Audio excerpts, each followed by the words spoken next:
Hey tribe, Dawna here from Transformational Healing. Today we are going to make fire cider, but before we get started, make sure that you hit that thumbs up button. My goal is always to help you get back into balance, mentally, emotionally, spiritually, and physically, so that you can live your life in a healthy way and manifest your dreams.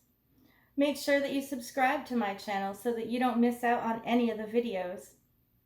I believe that fire cider is a great daily tonic to help boost your immune system, keep your sinuses clear, and also help with digestive issues. So, without further delay, let's go make some fire cider. Today, we're going to be making fire cider. But Dawna, why are you teaching me how to make fire cider? You make fire cider yourself, and you sell us fire cider. Why are you teaching us how to make fire cider?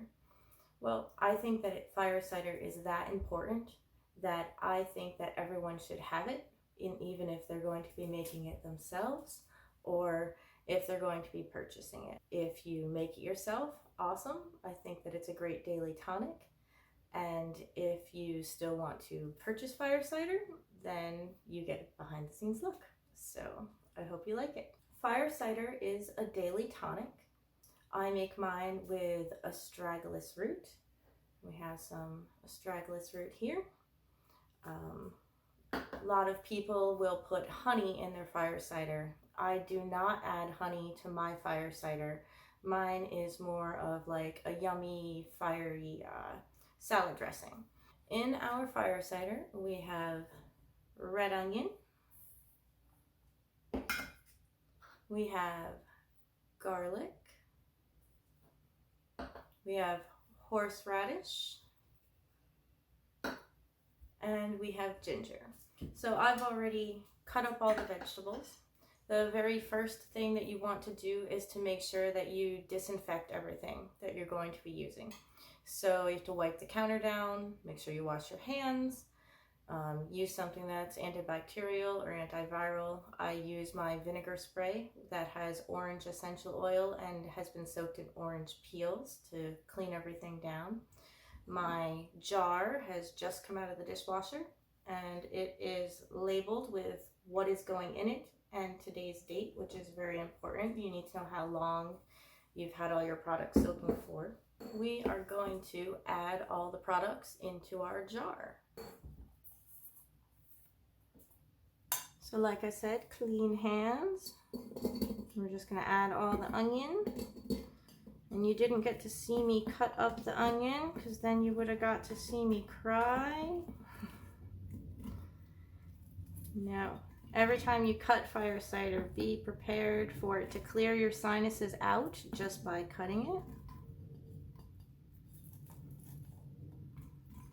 So now you don't have to use as big of an onion as I did. I like to make this 64 ounces at a time so that, you know, I have enough to brew, and I have batches brewing all the time and batches being sold all the time, and probably start a new batch like every 3 to 4 weeks depending on the season. And right now they're going really fast, so I needed to start another batch pretty quickly. Got a couple of pieces on the outside. And here's our garlic.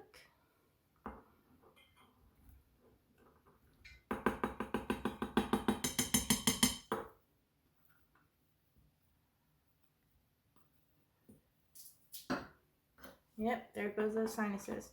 And now we have horseradish. Usually I use a little bit more horseradish than this. The co-op was out.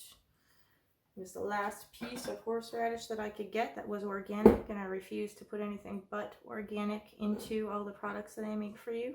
So I'll go get another piece this week. They said they had an order in. I can add it in a couple days. And this is ginger root. Now you can see that there's a tiny little bit of peels on some of this. It doesn't really have to be fully peeled for the ginger and the horseradish, but you do want to be taking off most of the peels so that you have exposed everything so that it can soak up. And last but not least is the cut and sifted organic Astragalus root. And Astragalus is a great immune booster. So you can see that it fills the jar up about halfway. And now we will add in our apple cider vinegar. Now when you do the apple cider vinegar, you want to make sure, see how there's a little bit on the bottom? I had already shaken it up, but it settles to the bottom. So you want to make sure that you're getting all the goodness off the bottom of that bottle. And then you just fill it up.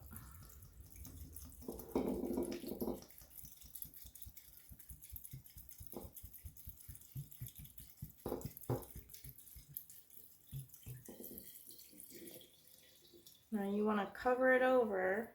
You want to leave a little bit of room at the top. So I need more than one bottle. And I had a second bottle ready to go. But you want to leave room to be able to shake it a little bit too.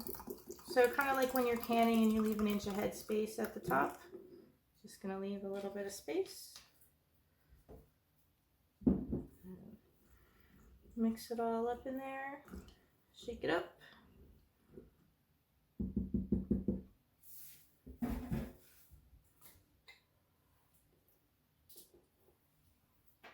Clean up. I'm going to put the lid on. And then shake it up good. So all you need to do is let this soak for at least 2 weeks. If not a month, it's better. And you will be good to go. So this one is already started. This is my roommate's fire cider. He makes his with jalapeno. I don't like jalapeno. So, little too spicy for me. But this has started about 5 days ago. You can see that it's already starting to break down. What will happen with the red onion is that it will actually turn like a bright neon green in a little while. But every day, he doesn't cut his up as fine. See? Every day you just need to shake it. And you will be good to go.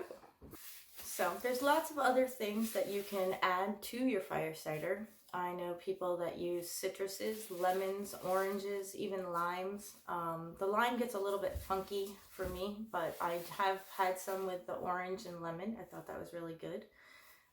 Cinnamon sticks, cloves, anise, all different kinds of hot peppers. Turmeric root. I've actually bought some turmeric root that I'm going to use to add to the one that we make for just our house. For the version that the kids and I take, I'm going to add a little bit of turmeric to it. I'm also going to be doing turmeric extracted in apple cider vinegar for a product for all of you guys. That will be out, but obviously I need to start it and it needs to brew. We need to get the recipe down right, so it's going to be a little while before the turmeric can get out. If you have some great fire cider recipes, feel free to share them below. I'd love to see what everyone else adds to their fire cider. I'd love to see whether or not you add honey to your fire cider. I hope that gave you some insight into fire cider. After your brew has soaked for at least 2, if not 4 weeks, you want to strain it through cheesecloth. Make sure that you get out all of the yummy goodness, and I highly suggest wearing gloves during this part. You want to store your fire cider in an airtight container in a cool and dark place, but it is vinegar, so it will last a very long time. Like I said, some people like to mix their fire cider with honey. You would do this after you strain it. If you are looking for fire cider with Astragalus ready to go, I have some ready in the shop. But be sure to grab your 20% off coupon by joining the email tribe. You can do that at transformationalhealing.dawna.com/tribe. And I'll have the link below, and it's on the screen. Right now, at the fall equinox, is the perfect time to get all of those amazing root vegetables. And if you are interested in more information about the autumn equinox, be sure to check out this video, Celebrating the Autumn Equinox. I share different celebrations from around the world to inspire you to create your own celebration and to keep you in balance with the changing seasons. You can also check out my article linked down below for the herbs and oils that are typically used at this time for those celebrations. Next week, we'll chat about some herbs and oils that are typically used to help with anxiety and stress. So be sure to hit that subscribe button so you don't miss any videos. Till then, many blessings. See you next week.